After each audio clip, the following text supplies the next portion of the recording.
30 Days of Stoicism, a practical plan to rebuild your mind. Stoicism.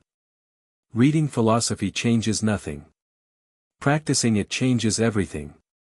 Epictetus, a man who was born a slave and became one of the greatest teachers of the ancient world, told his students something blunt.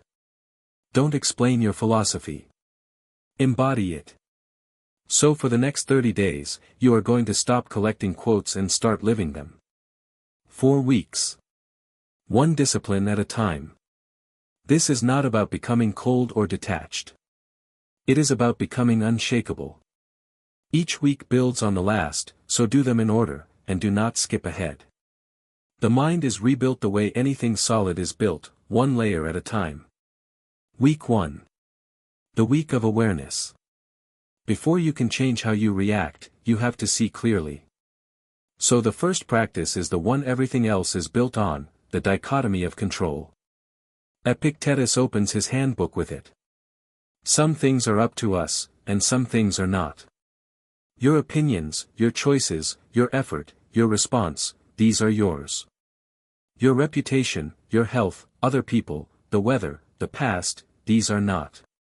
On day 1, you start sorting. Every worry that shows up gets placed in one of 2 buckets. Up to me, or not up to me. Say it out loud if you have to. This deadline, my effort is up to me, the outcome is not. This argument, my words are up to me, his reaction is not. On day 2, add the morning preview. Marcus Aurelius did this. Before he rose, he rehearsed the day ahead. Today I will meet the ungrateful, the arrogant, the dishonest. He did not do this to feel bitter. He did it so that nothing could ambush him. So each morning this week, spend 2 minutes picturing what could go wrong, and deciding in advance how the best version of you would meet it. Then at night, add the evening review, a habit Seneca borrowed from earlier teachers. Before sleep, you put your day on trial. What did I do badly? What did I do well? What could I do better tomorrow? No shame, just an honest accounting. Do this every night this week, and keep it short, 3 questions and to bed. The power is in the repetition, not the length. By the end of week 1 you will already notice something strange. Half of what drains you is not the event itself. It is your demand that things outside your control obey you. Once you stop making that demand, a quiet kind of freedom opens up, and it costs you nothing. Week 2. The week of reaction. Now that you can see clearly, you work on the gap between what happens and what you do next. This is the heart of Stoic practice, and the tool is the pause. Epictetus said that we are not disturbed by things, but by our judgments about things. So this week, when something provokes you, you do not react. You wait.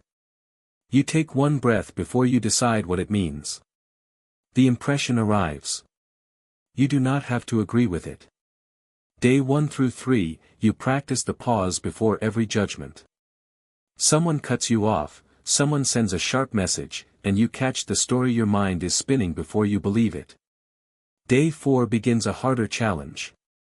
7 days without complaining. Not out loud, not in your head. Complaining is the mind insisting reality should be different than it is, and Marcus reminded himself again and again that fighting what is already true is madness. When you catch a complaint forming, either fix the thing or accept it, but do not narrate your suffering.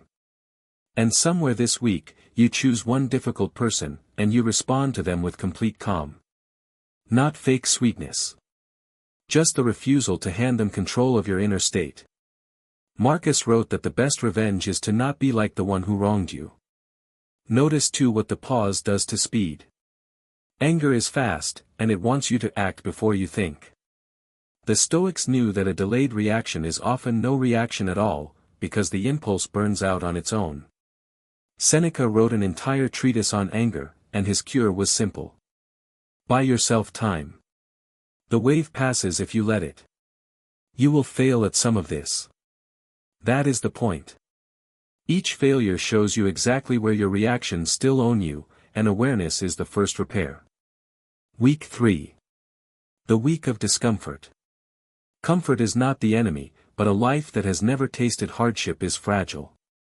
The Stoics practiced voluntary discomfort on purpose. Seneca advised setting aside days to eat the plainest food and wear the roughest clothes, then asking, "Is this really the thing I feared?" This week you train your resilience directly. Day 1, a cold shower. 30 seconds is enough. You are not proving toughness, you are teaching your nervous system that discomfort is survivable and passes. Day 2 and 3, one simple meal each day.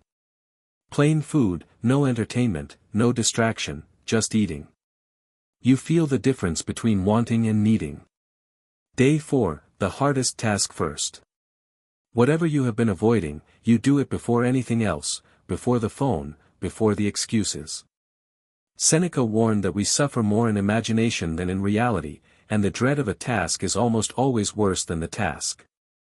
Day 5, one full day without your phone, or as close as your life allows. Notice the reflex to reach for it. Notice how much of your attention was never really yours. The point of all this is not misery.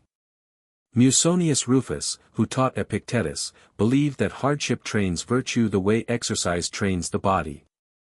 You are choosing small difficulties now so that the large ones, when they come uninvited, do not break you. There is a hidden gift in this too. When you deliberately touch the edge of what you fear losing, you stop being its hostage. The person who has practiced going without is far harder to threaten than the person who has only ever had enough. By the end of the week, comfort becomes a choice again instead of a cage.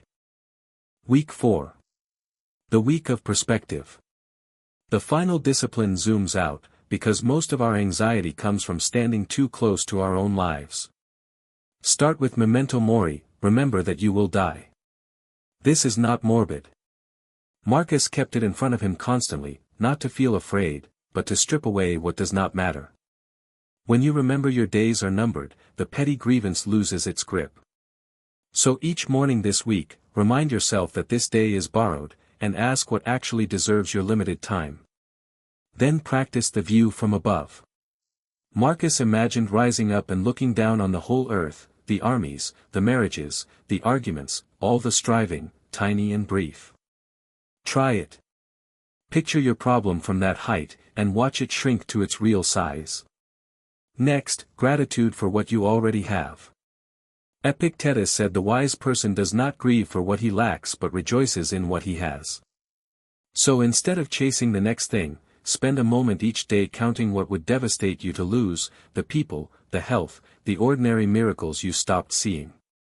Finally, one act of service that you tell no one about. Marcus wrote that we were made for cooperation, like hands and feet and eyelids. Do something good and let it stay invisible. No credit, no post, no witness. That is virtue for its own sake, which the Stoics believed was the only real reward. Do this once and you feel the difference immediately. The act does not need an audience to be complete. It was complete the moment you chose it. Day 30. Here is what you will notice. You will still get angry, still get anxious, still get knocked down. Stoicism does not remove the storm.